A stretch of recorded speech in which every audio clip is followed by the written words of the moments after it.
Good morning. I will shortly be seeing His Majesty the King to offer my resignation as Prime Minister.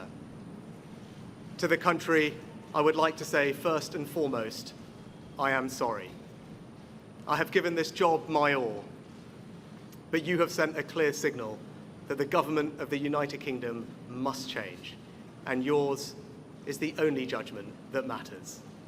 I have heard your anger, your disappointment, and I take responsibility for this loss.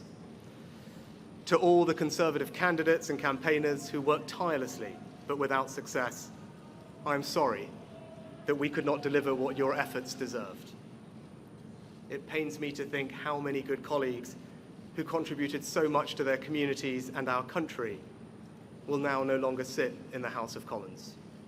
I thank them for their hard work and their service.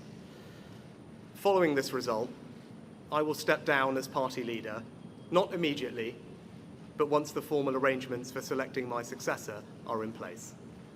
It is important that after 14 years in government, the Conservative Party rebuilds, but also that it takes up its crucial role in opposition professionally and effectively.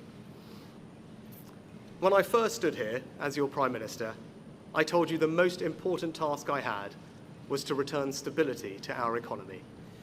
Inflation is back to target, mortgage rates are falling, and growth has returned.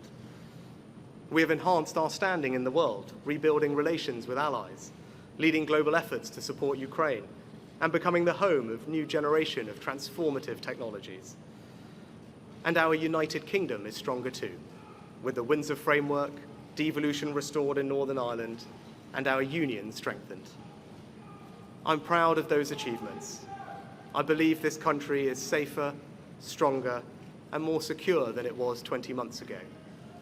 And it is more prosperous, fairer, and resilient than it was in 2010.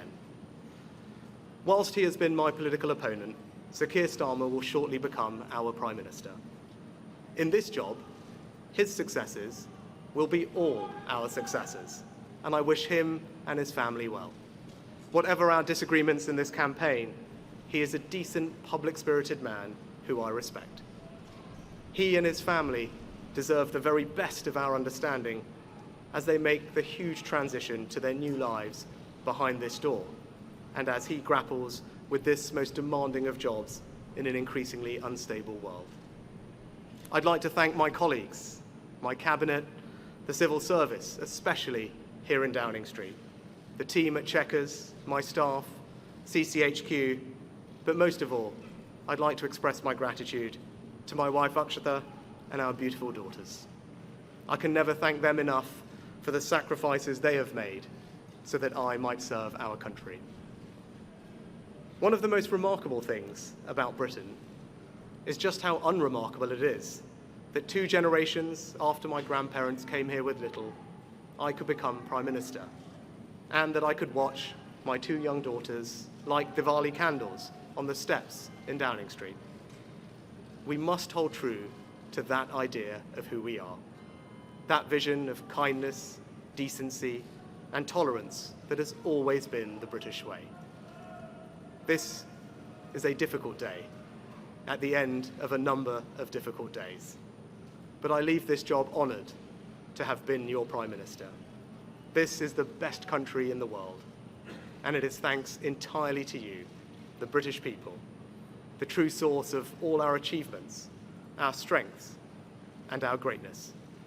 Thank you.